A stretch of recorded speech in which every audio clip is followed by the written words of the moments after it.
2025-yil haj mavsumidan keyingi birinchi umra safarini ochiq deb e'lon qilamiz do'stlar. Avvalambor assalomu alaykum. Bizlarni ijtimoiy tarmoqda kuzatib turgan yaqinlar, hoji-otalar, hoji-onalar salomatmisizlar? Inshaalloh bugungi video roligimiz sizlarga juda manfaatli bo'ladi. Chunki 2025-yil haj mavsumidan keyingi umra ziyorati narxlari va sharoitlari va qulayliklarni sizlarga bir boshdan aytib o'tamiz va sizlar qayerlardan uchiladi. Videoda o'tkazib yubormasdan oxirigacha ko'rsalaring, inshaalloh sizlar uchun manfaatli bo'ladi degan umiddamiz. Video boshlashdan oldin bir dona like bosib qo'yinglar.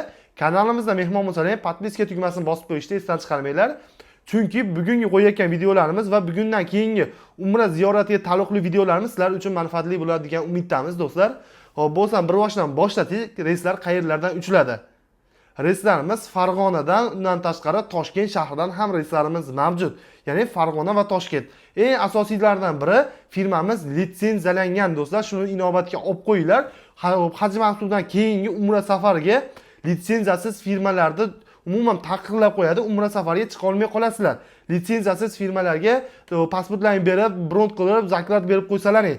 Bizlarning firmalarimiz litsenziyalangan do'stlar. Farg'onadan ham, undan tashqari Toshkent shahridan ham reyslarimiz uchadi. Ya'ni vohadan, undan tashqari qo'shni Tojikiston, qo'shni Qirg'iziston va Rossiya Federatsiyasida ishlab, Rossiya Federatsiyasida fuqarosi bo'lib ketgan do'stlarimiz uchun ham Toshkent shahridan reyslar qo'yilgan. Ya'ni Toshkent, Jidda va Toshkent, Madina reyslarimiz. Qaranglar, pryamoy reyslar. Hammasi to'g'ridan to'g'ri. Undan tashqari Farg'onadagi reysimiz ham vodiyli do'stlarimiz uchun juda qulay. Ya'ni Farg'ona, Jidda va Farg'ona, Madina. 12 ta viloyatdan, 19 ta viloyatdan, undan tashqari Tojikiston, undan tashqari Qirg'izistonlik do'stlarimiz uchun Toshkentdan reys qo'yilgan.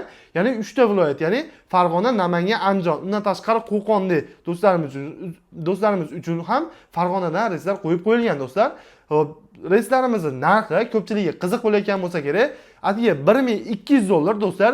Xo'p, nimaga hajdan oldingi, ya'ni Ramazondan oldingi umra safariga narxlari $1050, $1100 dan boradi. Endi narxlar ko'tarilib qoldi degan savol sizlarda tug'ilsa kerak do'stlar. Shuni ham aytib o'tib ketaman. Xo'p, Ramazon oyidan keyingi umra narxlari to'g'ri $1000, $1050, $1100 bo'ldi. Bunga sabab litsenziyalanmagan firma o'zidan ko'rdilaring, Saudiya Arabistonda qanaqangi bir muammolar tug'ildi. Ya'ni o'zimiz yurtdoshlarimiz gastisalarni chiqarib yuborishdi, undan tashqari oziq-ovqat berishmadi va qaytishga aviachipta biletlarni qilib berishmadi. Bu hammasi o'sha $1000, $950lik paketlarda tug'ildi bunaqa muammolar. Hammasi litsenziyalanmagan firma. Shuning uchun O'zbekiston Diniy qo'mitasi haj mavsumidan keyingi har bitta reyslarda o'zi tekshiradi. Ya'ni litsenziyalangan firmalarda endi umraga borishlar boshlanadi. Litsenziyalanmagan firmalarda to'xtatiladi do'stlar.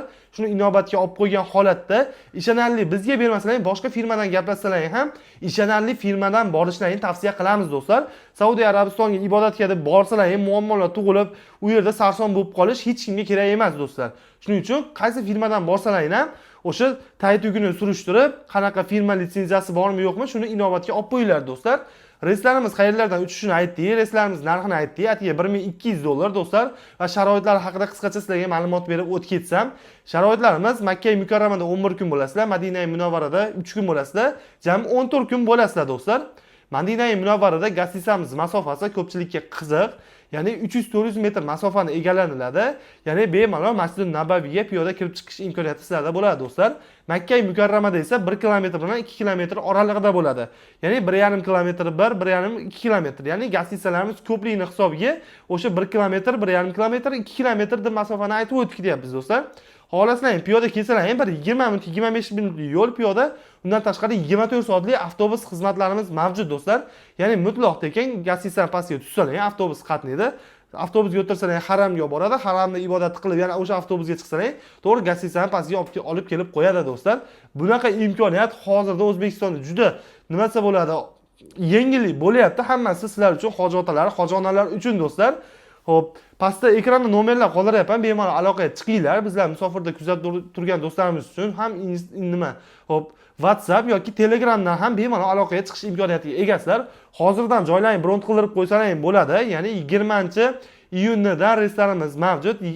Iyunni, iyuli, avgust, sentyabr, oktyabr, noyabr, dekabr oyigacha reyslar soni chiqib bo'lgan do'stlar. Ya'ni sanalari chiqib bo'lgan. Bemalol joylaring, bron qildirsalar ham bo'ladi. Bron qildirgan sanalaringda narxlari o'zgarmaydi. Ya'ni 1200 dollardan bron qilsalar ham 1400 dollar, 1500 dollarga chiqib ketgan taqdirda ham o'sha narxda ketasizlar do'stlar. Shuni inobatga olib qo'yinglar.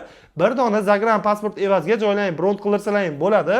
O'zlaringiz tug'ilgan savollarga bemalol ekranda ko'rinib turgan nomerlarga aloqaga chiqib savollaringizga javob olishlaringiz mumkin yoki kommentariyaga yozib ketsalar ham bo'ladi.